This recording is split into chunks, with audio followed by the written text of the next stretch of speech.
लोकांची प्रचंड गर्दी जमलेली. पोलिसांची संख्याही मोठी होती. पोलिसही या लोकांना अडवण्याचा प्रयत्न करत होते. त्यांना दाराबाहेरच रोखायचा प्रयत्न करत होते.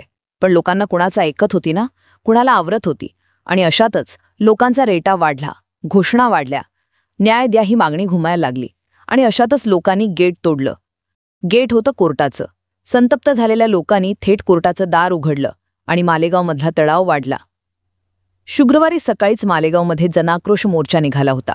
या मोर्चाचा शेवट झाला तो नेत्यांनी केलेल्या भाषणाने. पण त्यानंतर चिडलेले लोक कोर्टाच्या दिशेने गेले. पोलिसांनी त्यांना गेटवरच अडवल्यानं या नागरिकांनी गेट तोडून आत जाण्याचा प्रयत्न केला.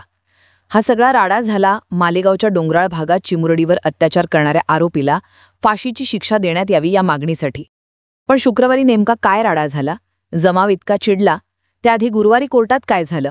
मंत्री दादा भुसे यांनी डीवायएसपी यांच्या बदलीची मागणी का केली? डोंगराळ प्रकरणातले सगळे अपडेट जाणून घेऊयात या व्हिडिओमधून. नमस्कार, मी जानकी आणि तुम्ही पाहताय महाराष्ट्र फोकस न्यूज. आता घटना काय होती? तर रविवारी मालेगावच्या डोंगराळ भागात विजय खेमनर नावाच्या नराधामाने एका 3.5 वर्षाच्या चिमुकलीवर अत्याचार केला. त्यानंतर तिच्यावर धारधार शस्त्राने वार केले. एवढ्यावरच न थांबता या विकृतनं तिचे डोके दगडाने ठेचले आणि तिचा मृतदेह झुडपात फेकून दिला. या चिमुरडीचा शोध घेणाऱ्या गावकऱ्यांना हा मृतदेह सापडला आणि संतापाची लाट पसरली. पोलिसांनी तपास करून रविवारी रात्रीच या आरोपीला ताब्यात घेतलं होतं. पण चिडलेल्या नागरिकांनी सोमवारी सकाळी हायवेवर रास्ता रोको आंदोलन केलं. या आरोपीला आम्ही शिक्षा देणार असं म्हणत लोक प्रचंड संतापली होती. कारण तिच्यासोबत हा चुकीचा प्रकार घडला. तिचं वय कमी होतं. पण आरोपी विजय खेमनर याने हे कृत्य केलं होतं कारण महिनाभरापूर्वी त्याचा या पीडितेच्या वडिलांसोबत किरकोळ कारणावरून वाद झाला होता. आरोपी विजय खेमनरला 20 नोव्हेंबरला कोर्टात हजर करण्यात येणार होतं. ही बातमी लोकांना समजली आणि हळूहळू मालेगावमधली परिस्थिती बदलायला सुरुवात झाली. मालेगाव शहर आणि तालुक्यामधून अनेक महिला बाहेर पडल्या आणि कोर्टाच्या आवारात पोहोचल्या. तिथे एकत्र जमल्यावर त्यांनी पोलिसांच्या गाडीला घेराव घातला आणि आरोपीला ताब्यात द्या, आमच्या दिदीला न्याय द्या असं म्हणत घोषणाबाजीला सुरुवात केली. पण या गाडीत आरोपी नाही हे समजल्यानंतर चिडलेल्या महिला आणि नागरिकांनी न्यायालयात ठेय्या मांडला. अशातच मोसम चौकात नागरिक एकत्र आले आणि तिथे रास्ता रोको आंदोलनाला सुरुवात झाली. या सगळ्या तणाव एवढा वाढला होता की पोलिसांनी न्यायालयाकडे आरोपीला व्हिडिओ कॉन्फरन्सिंगद्वारे कोर्टात हजर करू देण्याची विनंती केली. जर त्याला कोर्टात आणायचा प्रयत्न केला तर अनुचित घटना घडू शकते अशी भीती असल्यानं न्यायालयाने व्हिडिओ कॉन्फरन्सिंगला परवानगी दिली. इन कॅमेरा सुनावणी पार पडली आणि त्यात कोर्टाने आरोपी विजय खन्नाला 27 नोव्हेंबरपर्यंत पोलीस कोठडी सुनावली. आरोपीची पोलीस कोठडी वाढवून मिळण्यासाठी वकिलांनी आरोपीने या चिमुरडीच्या हत्येसाठी वापरलेला हत्यार जप्त करायचे आहे. आरोपीला आणखी कुणी मदत केली आहे का याचा शोध घ्यायचा आहे असा युक्तिवाद केला. तो मान्य करत कोर्टाने पोलीस कोठडी वाढवून दिली. या सगळ्यात मालेगाव बार असोसिएशनने एकत्रितपणे पीडितेचे वकीलपत्र स्वीकारले आहे.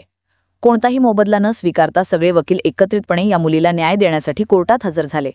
पण सोबतच त्यांनी एक ठराव सुद्धा केला आहे. तो म्हणजे मालेगाव बार असोसिएशनमधला कोणताही वकील आरोपी विजय खेमनाचे वकीलपत्र स्वीकारणार नाही. चिडलेल्या नागरिकांनी आणि संतापलेल्या वकिलांनी आरोपीला फाशीची शिक्षा देण्याची मागणी केली. त्यानंतर शुक्रवारी सकाळी मालेगावमध्ये जनाक्रोश मोर्चा आणि मालेगाव बंदची हाक देण्यात आली. त्यानुसार मालेगावमध्ये शुक्रवारी कडकडीत बंद पाळण्यात आला. त्यानंतर रामसेतू पूल ते अप्पर जिल्हाधिकारी कार्यालय अशा भागात भव्य मोर्चा निघाला. या मोर्चात प्रत्येक समाजाचे नागरिक सहभागी झाले होते. मालेगाव शहर आणि तालुक्यामधून सुद्धा लोक आलेले. चिमुकलीचा बदला फाशीच, आरोपीला आमच्या ताब्यात द्या या घोषणा सुद्धा देण्यात आल्या. बघता बघता या मोर्चामधला जमाव प्रचंड आक्रमक झाला. मोर्चा अप्पर जिल्हाधिकारी कार्यालयाजवळ पोहोचल्यावर जिल्हाधिकाऱ्यांना निवेदन देण्यात आलं. त्यानंतर जमलेल्या नागरिकांसमोर मालेगाव जिल्ह्याचे आमदार आणि राज्याचे शालेय शिक्षण मंत्री दादा भुसे यांनी भाषण केलं. या भाषणामध्ये त्यांनी हा खटला फास्ट ट्रॅक कोर्टात चालून आरोपीला फाशीची शिक्षा मिळालीच पाहिजे. बालिकेला सोबत चुकीचा प्रकार केलेल्या आरोपीची बाजू न्यायालयात कोणीही वकील मांडणार नाही असा निर्णय मालेगाव वकील संघाने घेतला आहे. आरोपीची पोलीस कोठडी संपलेली असताना आपले डीवायएसपी बाविस्कर यांनी न्यायालयीन कोठडीची मागणी केली. ही निषेधार्थ आहे, त्याचा धिक्कार करतो. एकीकडे मुख्यमंत्री उपमुख्यमंत्री यांनी या प्रकरणाची दखल घेतली. मुख्यमंत्र्यांनी फास्ट ट्रॅक कोर्टवर केस घेणार अशी भूमिका घेतली आहे.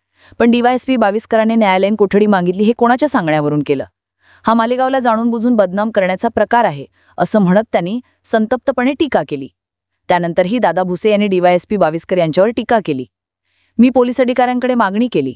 त्यानंतर त्यांनी न्यायालयीन कोठडीची मागणी बदलून पोलीस कोठडीची मागणी केली. पण मुळात त्यांनी न्यायालयीन कोठडी का मागितली?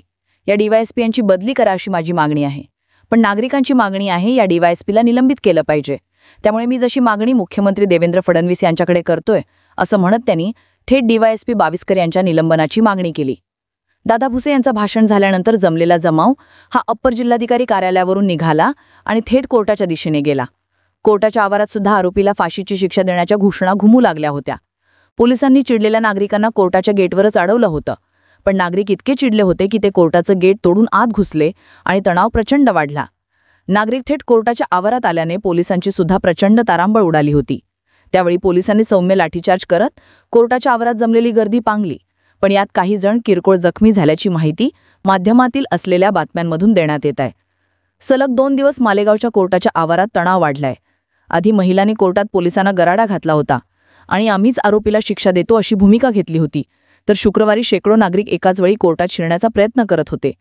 त्यामुळे कडकडीत बंद, जनाक्रोश मोर्चा यानंतरही मालेगावची स्थिती गंभीर आहे. फास्ट ट्रॅक कोर्टात खटला चालून लवकरात लवकर आरोपीला फाशीची शिक्षा सुनावण्यात यावी ही मागणी जोर धरताना दिसते. राज्य महिला आयोगाच्या अध्यक्षा रुपाली चाकणकर यांनी अत्याचाराच्या आरोपीला आधी कमी शिक्षा होती ती आता नवीन कायद्यानुसार कठोर केली आहे. या आधीच्या 3 घटनांमध्ये महिला आयोगाने पाठपुरावा केला आणि तिन्ही घटनांमध्ये आरोपींना कठोर शिक्षा देण्यात आली. ही तळपायाच्या आग मस्तकात जाणारी घटना आहे. त्या मुलीला वेदना झाल्या असतील तशाच वेदना आरोपीला झाल्या पाहिजेत अशी सर्वांची मागणी आहे. पण कायद्यानुसार त्याला शिक्षा दिली जाईल. आरोपीला फाशीची शिक्षा झाली पाहिजे. फास्ट ट्रॅकवर केस चालली पाहिजे ही मागणी आम्ही केली आहे. या मागणीचा पाठपुरावाही आमच्याकडून केला जाणार आहे अशी प्रतिक्रिया दिली आहे. मनोज नांगरे पाटील यांनी गुरुवारी डोंगराळे येथे जाऊन पीडितेच्या कुटुंबियांची भेट घेतली आणि सोन्यासारख्या लेकी मरणार आणि तुम्ही फक्त फाशी करत बसणार का? लेकी बहिणींची हत्या करणाऱ्यांचं सरळ एन्काउंटर करा अशी मागणी केली आहे. या सगळ्यात आरोपी विजय खेमनरने कोर्टात आपण मानसिकदृष्ट्या अस्थिर असल्याचा दावा केला. आपण मनोरुग्ण असल्याचं सांगितलं. पण त्याबाबत तो कोणतीही कागदपत्र देऊ शकला नाही. जरी त्याने हा दावा केला तरी तो शिक्षणाशिवाय सुटू शकत नाही. कारण असा दावा केला तरी त्या आरोपीच्या 3 वैद्यकीय तपासण्या होतात आणि त्यातून तो मानसिकदृष्ट्या अस्थिर असल्याचं सिद्ध व्हावं लागतं. पण विजय खेमनर याने हे कृत्य फक्त विकृतीनं आणि मुलीच्या वडिलांवर असलेल्या रागातून केलं असं आतापर्यंतच्या तपासात समोर आलं आहे.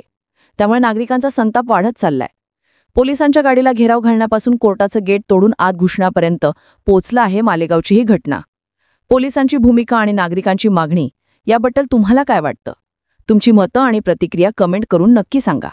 आणि माहितीपूर्ण व्हिडिओ पाहण्यासाठी महाराष्ट्र फोकस न्यूज या YouTube चॅनलला सबस्क्राईब करायला विसरू नका.